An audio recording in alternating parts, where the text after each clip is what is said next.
Assalamualaikum warahmatullahi wabarakatuh. Apa kabar anak-anak Taza semuanya? Ya, mudah-mudahan kalian selalu sehat-sehat ya, dan selalu diberi perlindungan oleh Allah Subhanahu wa taala ya. Meskipun pada saat ini pembelajaran kita masih berlanjut dengan daring, kita harus tetap semangat dan antusias dalam mengikuti pembelajaran. Baiklah, video ini Taza buat agar kalian bisa terus menyimak dan mengulang-ulang setiap materi yang Taza bahas ya. Dan jangan lupa isi absen yang sudah Taza share di grup kalian ya. Klik link tersebut dan isi absennya. Baiklah anak-anak Taza, pertemuan sebelumnya Taza sudah pernah memberikan tugas, yaitu tabel yang seperti kalian lihat di layar kalian, layar handphone, yaitu tabel 1.1 mengenai perumusan Pancasila sebagai dasar negara. Untuk poin 1, Taza akan berikan penjelasannya. Pendiri negara, pengusul rumusan dasar negara. Seperti yang kemarin Taza jelaskan, ada 3 tokoh pemberi usulan dasar negara. Yang pertama adalah Muhammad Yamin, Mr. Supomo yang kedua, serta Insinyur Soekarno. Ya, ada 3. Terus 2, anggota panitia kecil. Untuk anggota panitia kecil bisa kalian lihat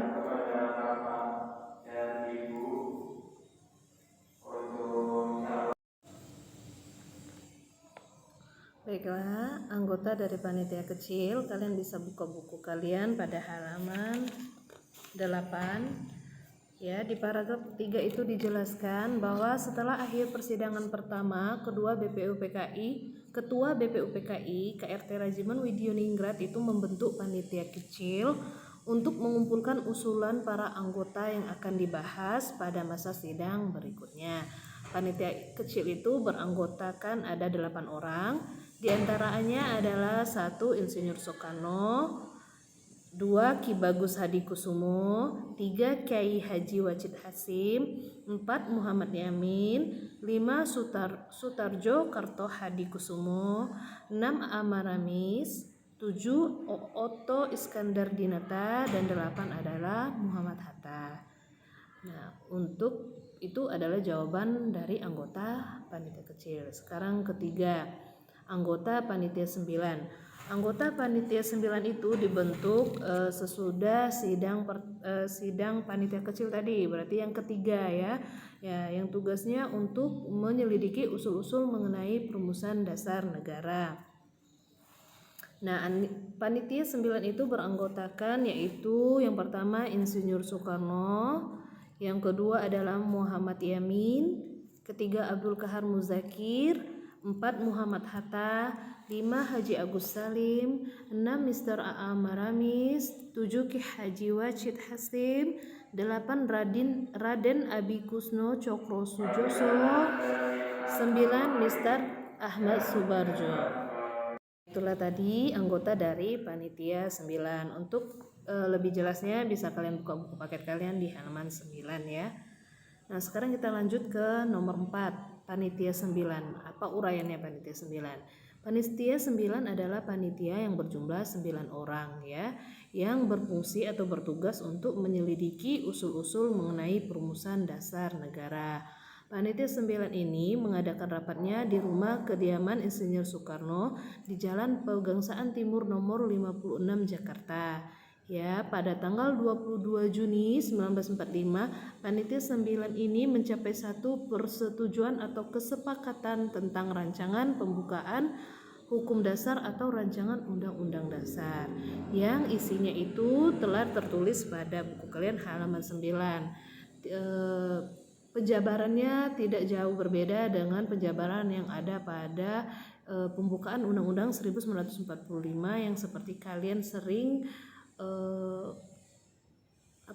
ikrarkan ketika upacara bendera di hari Senin ya. Nah ya, kita sering mengikrarkan pembukaan Undang-Undang 1945. Pembedaannya hanyalah ketika di Piagam Jakarta atau rancangan pembukaan Undang-Undang 45 yang dihasilkan oleh panitia 9 ini, alinea keempat paragrafnya itu menjelaskan tentang dasar negara Pancasila, tetapi untuk sila pertamanya itu adalah ketuhanan dengan kewajiban menjalankan syariat Islam bagi pemeluk-pemeluknya. Jadi hanya itu perbedaannya. Dan ini nantinya ketika sidang PPKI akan diubah ya pada tanggal 18 Agustus untuk sila pertamanya itu diubah. Nanti akan Taza jelaskan apa sih latar belakang perubahan sila pertama tersebut ya. Itu untuk menjawab di nomor 5. Yaitu panitia 9 ya. Sekarang nomor 5, latar belakang perubahan rumusan dasar negara sila pertama, naskah Piagam Jakarta. Nah, Piagam Jakarta ini adalah berupa rancangan dasar pembukaan hukum dasar atau pembukaan undang-undang dasar yang dihasilkan dari rapat panitia 9 di Jalan Pegangsaan Timur di kediaman Insinyur Soekarno oleh panitia 9 ya. Nah, itu seperti yang saya jelaskan tadi, sila pertamanya itu adalah ketuhanan dengan kewajiban menjalankan syariat Islam bagi pemeluk-pemeluknya. Sehingga itu diubah ya latar belakangnya itu menurut Muhammad Hatta bermula dari datangnya utusan Opsir Kaigun Angkatan Laut Jepang. Mereka memberitahukan bahwa wakil-wakil Protestan dan Katolik dari wilayah yang dikuasai oleh Angkatan Laut Jepang merasa keberatan dengan bagian yang dimaksud, yaitu ketuhanan dengan kewajiban menjalankan syariat Islam bagi pemeluk-pemeluknya. Nah, terhadap keberatan tersebut, akhirnya sebelum sidang PPKI dimulai, Muhammad Hatta mengajak Ki Bagus Hadikusumo, Ki Haji Wahid Hasim, Mr. Kasman Singodimejo, dan Mr. Teuku Muhammad Hasan mengadakan suatu rapat pendahuluan untuk membahas keberatan dari Opsir Kaigun mengenai ketuhanan dengan kewajiban menjalankan syariat Islam tersebut. Karena di Indonesia itu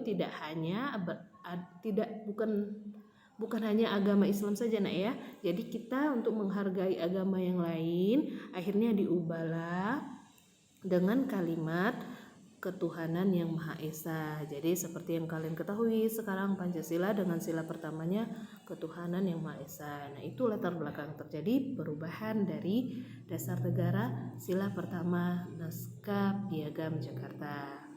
Oke, sudah paham ya? Nah, untuk jawaban ini sudah saya jelaskan di sini.